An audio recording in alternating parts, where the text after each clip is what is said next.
आज आम बनइबा पत्रकोबीर एकदम गोटे नुआ रेसिपी जहाँ यदि थरे बनई खाइबे ना सब बेले इच्छा हम बनइबा गोटे नुआ प्रकार ही बनइबा आउ टेस्ट पूरा जबरदस्त रहिबो। आशा करुछि आपण मानुको ए भिडियोटी पसंद आसिबो। नमस्कार, प्रतिदिन रोसई को आपण मानुको अनेक अनेक स्वागत। आपण मानुको अनुरोध रहिला जदि चैनल ले नुआ अछंती प्लीज चैनल को सब्सक्राइब करनेबे। ता सहित गोटे छोट अनुरोध प्लीज वीडियो को गोटे लाइक करिवे। पत्रकोबीर रेसिपी बनवाई मुझे 500 ग्राम पत्रकोबी नहीं। प्रथमे कौन करें पत्रकोबी धोई नेबे।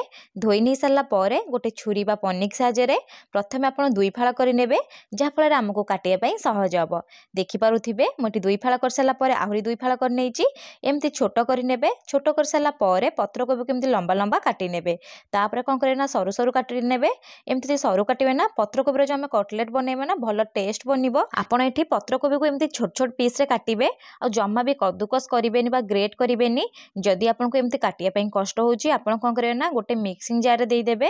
दे सारा पर जस्ट पल्स मोड रे टिके जस्ट ग्राइंडिंग करनेबे जहाँफल दरदरा भाव में आमको बनवाई सहज हम। यहीपरि सब पत्रकोबी को काटी नेबी।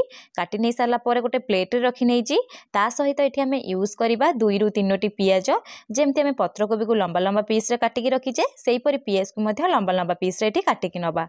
एबे सब पत्रकोबी को गोटे बड़ जगार देदबा जहाँफल मिक्सिंग करने सहज हम।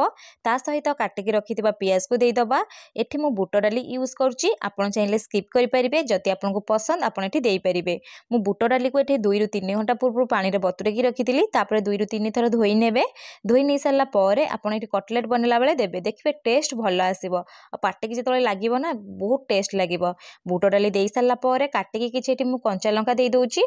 जदि छोट पिलाम पई बनाउथिबे कंचा लंका स्किप करेंगे। ता सहित मुझे धनिया पत्र काटिकी दौची। आपको जदि भूसम पत्र एठी पसंद आपन भूसम पत्र काटिकी दे परिबे।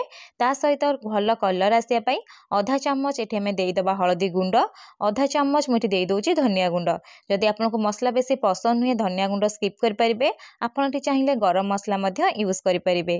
ता सहित भल कलर आसिया गोटे चामच काश्मीरी चिली पाउडर देदबा। स्वाद हिसाब से लुण दबा। मुझे आधा चामच लुण यूज करची। बाइंडिंग एठी हमें कौन करें 4 ରୁ 5 चामच बेसन देदबा। देखिए टेस्ट भल आसीबा और भल से बाइंडिंग हो। ता सहित मुझे 2 चामच क्रिप्सीनेस दौचे अरुआ चाउलर गुंड। आपण पाखे यदि अरुआ चाउलर गुंड नथिबो अरुआ चाउलर गुंड जगह आपण एठी कॉर्नफ्लावर यूज करेंगे। किंतु अरुआ चाउल देह ପାଇଁ बहुत हेल्दी और बहुत क्रिप्सीनेस आसी थाए। सब जिनस दे सारा पर पाखापाखि 1 ରୁ 2 मिनिट कौन करें मिसई नेबे। जेहेतु आम एठी लुण यूज करचे ना लुण दबा मात्रे कोबी और पियाज रु पानी बाहर से बैटर आमर पूरा बनिकी रेडी हो। देखो मुझे मिसई नहीं सारा पर मुझे कौन करी ना आहरी आधा कप बेसन देदेवी। बेसन दे सारा पर आपको आम कौन करें भल से मिसई नवा। जदि आप एमती नॉर्मली कटलेट बनवाई चाहूथे आउ बेसन देवेनि जेहेतु मुझे बाड़िया पियाज टाइप ही बनइबी से अधिका टे बेसन दे सारा पर गोलई नेबे। तापर हाथ को कौन करें परिष्कार कर धोई नेबे। धोई नहीं सारा पर जमी आम अटार गुला बनइबा जमी लडू बनाए सेहीपरि कौन करें सेप बनई नेबे। जदि आप बड़ साइज चाहूथे तो बड़ सेप बनइबे। जदि छोट चाहूथे छोट बनइबे। मुझे मीडियम साइज रो गोल बनई नौची। यहीपरि सबको बनईकी गोटे जगार रखिनेबी। चलतु छाणीबा। छाणिया मुझे कौन कर तेल को प्रथमे मीडियम फ्लेम रे गरम करेंगे। फ्लेम को मीडियम ही रखिए। लो करेनि ना हाई करेनि।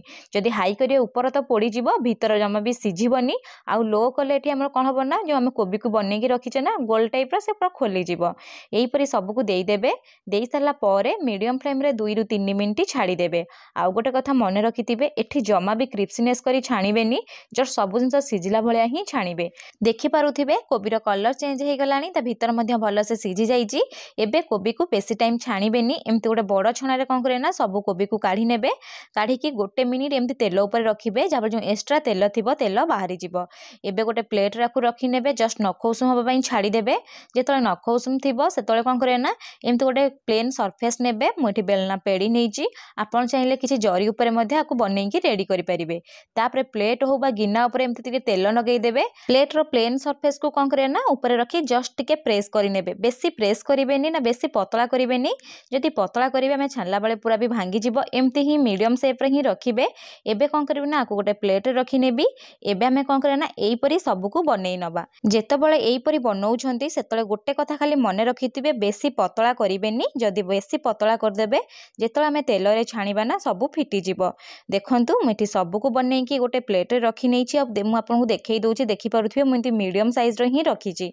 एबे चलतु छाणीबा छाणियापाई ये आम कौन करना प्रथमे फ्लेम को मीडियम रखिए मीडियम फ्लेम रे तेल को गरम करे तापर जेतिकी जगह हम सेतिकी देबे। आ गोटे कथा मन रखिथिबे फ्लेम को लो करेंगे जदि लो करेंगे ना आमर जो आम बनईचे सब पूरा फिटिଯିବ तेल आउ मीडियम टू हाई रखिकी 2 मिनिट ही छाणीबे जदि अधिका समय छाणीदेबे ये आम कौन ना पोड़ीଯିବ ऊपर जेहेतु आम अलरेडी आगुरी फ्राए ही अच्छी। एबे 2 मिनिट पर मुझे देखा जो एमती बबल आसिया बंद हो केयरफुली सबको एमती उल्टे ने उल्टे नहीं सारा पर आहरी 1 मिनिट छाड़ीदेवे 1 मिनिट पर कौन करे ना आपको सब छाणी ने आपड़ थे घरे यहीपरि बनातु केमिति बनिला मो सहित कमेंट सेक्शन रे शेयर करंतु। जदि वीडियोटी पसंद आसीची प्लीज गोटे लाइक करिवे चैनल नुआ थिले सब्सक्राइब करनेबे। पुणी देखा हबो नेक्स्ट वीडियो रे रहिली धन्यवाद।